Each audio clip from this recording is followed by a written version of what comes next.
What is this dirty pregnant woman doing at my wedding? There's no way she was invited, Stella said with rage. Before the crowd could tell what was going on, she threw hands at the poor woman, angrily punching and pushing her, throwing different punches at her all at once. The groom, the billionaire husband-to-be, he was frozen, speechless. But the beating was not the most shocking part, because the poor heavily pregnant woman raised her head up with all the bruisings and pains and said, "Go on, beat me all you want," she said with angry tears in her eyes, "but today I will expose all your secrets. I will reveal everything. This wedding ends now." The crowd went silent. Every music stopped. This is the story of a poor lady whose story changed the day. She met a kind-hearted billionaire, but what seemed like a blessing soon turned into a nightmare when his gold-digging girlfriend threatens her life. It all started one Monday morning. Kevin, the young billionaire CEO, was on his way to the most important meeting of his entire life. One signature today would secure billions in investments, locking down properties and businesses that had taken him years to build. Everything, his wealth, his reputation, his empire, was tied to that meeting. The morning sun was sharp, but Kevin's thoughts were sharper. He drove fast, his black car slicing through the streets like a knife. Just before the highway, he stopped briefly to collect a delivery, a brown envelope of confidential documents that would decide the future of his company. He slid the papers carefully under his suit jacket for protection and stepped back toward his car. Then a thunderous honk. Kevin froze. A massive trailer roared down the narrow road, water rushing beneath its tires. There was no space to dodge. In one terrifying second, the trailer sped past, splashing a tidal wave of muddy water all over him. His perfectly pressed suit ruined, his white shirt soaked, dripping filth, the important documents safe under his jacket, but his appearance a disaster. Kevin's jaw tightened. His chest burned with panic. If he showed up like this, no one would take him seriously. They would hand the deal to his rival without hesitation. Frustrated, he looked around, desperate for a solution. That's when he saw it. A small weathered kiosk at the corner of the street. Wooden walls, a rusted roof, paint peeling from years of struggle, and inside stood a young woman. Her name was Amara.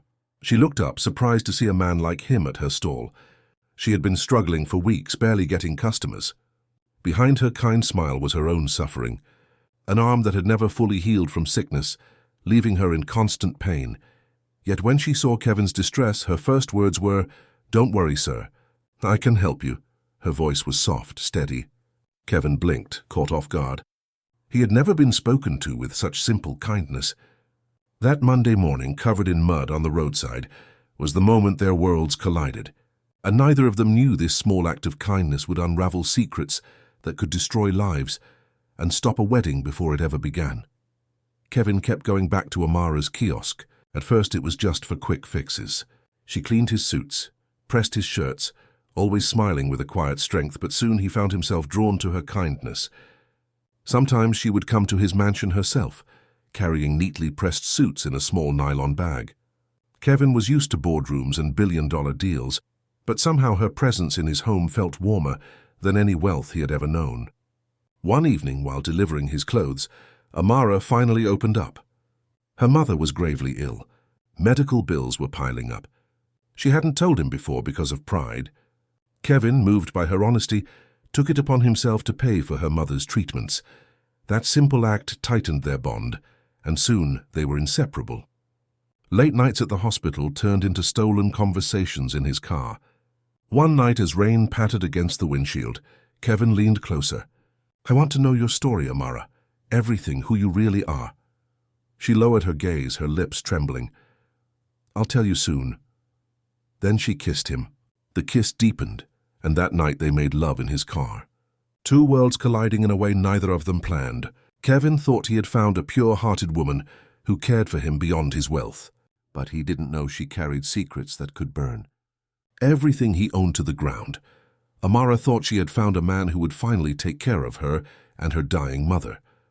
But she didn't know this blessing would twist into the darkest curse of her life. They both thought love had finally smiled on them, but they had no idea.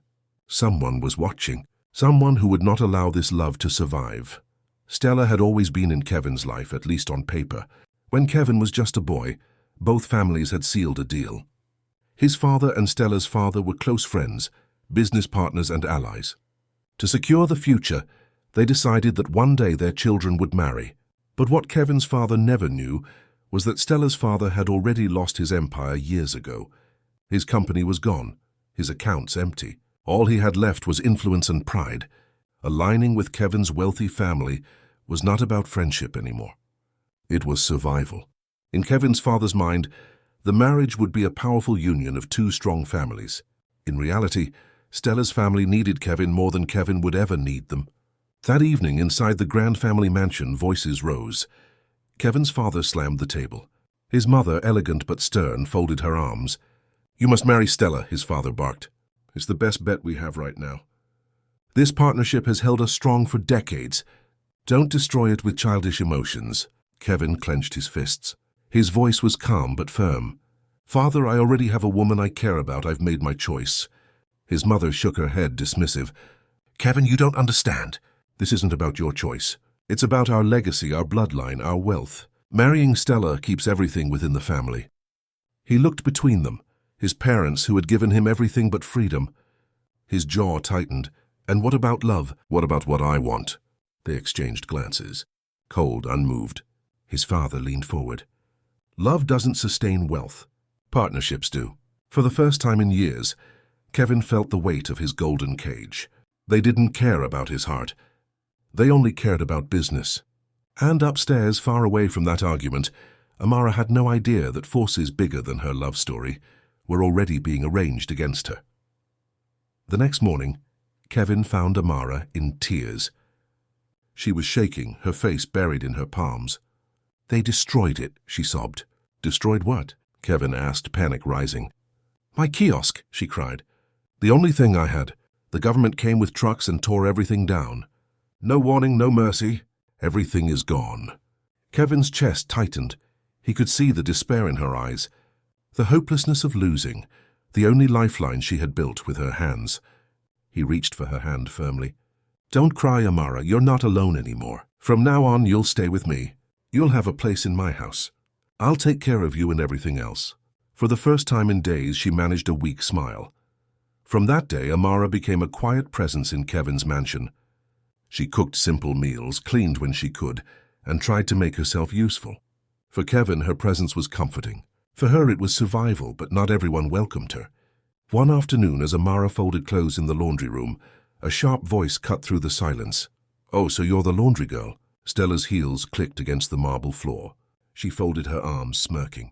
"Since you're already here, you'll wash all the clothes. You'll scrub the floors. You'll serve me like the maid you are."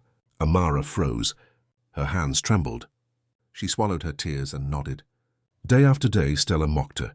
She ordered her around, laughed at her worn-out clothes, and made sure Amara never forgot her place. At night, Amara would cry quietly into her pillow, careful not to let Kevin hear. Weeks later, Amara felt something strange. Weakness, nausea, a body that didn't feel like her own. She bought a small test with the little money she had left and hid away in her room. The result positive. Amara sat on the floor, her hands shaking, tears streaming down her face. "I'm pregnant," she whispered. Her world spun. Kevin was on the verge of marrying Stella. The family had already arranged everything, and now she was carrying his child. She clutched her stomach, fear flooding her chest. "If they find out, Stella will kill me. Kevin's parents will throw me out.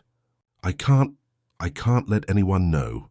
So she made a decision that would change everything. She would hide the pregnancy. But Amara had no idea what was coming next. She thought hiding the pregnancy would keep her safe. But Stella had a plan, an evil plan. That morning, Stella stormed into the kitchen, ready to throw her usual insults. But instead, her eyes caught something on the counter. A small paper folded at the edge of the sink. She picked it up carelessly and froze. Her smirk slowly spread as she realized what it was. "A pregnancy test?" Amara's pregnancy test? "Positive. Pregnant?" Stella whispered, her eyes darkening. "So that's your little secret." Her mind raced. "No, she can't keep this child. If Kevin ever finds out, it will ruin everything. I have to act, and I have to act now." Evil plans activated. Meanwhile, the wedding preparations were already underway. The grandest hall in the city was being decorated with gold drapes and crystal chandeliers. Kevin, Stella, and his parents toured the venue, but instead of joy, Kevin felt only exhaustion. "I don't want the usual white gown," Stella declared proudly, trying on yet another dress. "I want a gown with diamonds." "Real diamonds," Kevin sighed, pinching the bridge of his nose. "But this one is already perfect." "It's not expensive enough," she snapped. "And don't reduce the menu either. I don't care if we have only 100 guests. I want food for 500. I want it to be the most expensive wedding this city has ever seen." Her parents laughed softly. "Oh, that's just our Stella. She deserves the best." Kevin nodded slowly, but inside something shifted. He was beginning to see just how spoiled she really was. Back at the mansion, Stella cornered him one evening with a cruel demand. "That girl Amara, she must leave this house. I don't care if she sleeps in the smallest room. I don't want her here anymore." Kevin tried to reason with her. "But Stella, you don't understand. Amara is not just a maid. When I was stranded, she was the one who helped me. No one else. Without her, I would have lost everything. She's been helping around the house, doing what you don't do. How can I just throw her out?" But Stella only smiled coldly, because in her mind she already knew the truth. She already knew about Amara's pregnancy, and she already knew how she would use it to destroy her. What do you think Stella is planning to do with Amara's secret? If you were Amara, would you confess to Kevin about your pregnancy? Or keep hiding it knowing Stella is plotting something? That night, after Amara had cooked and packed food neatly in the fridge for the next day, Stella moved like a shadow.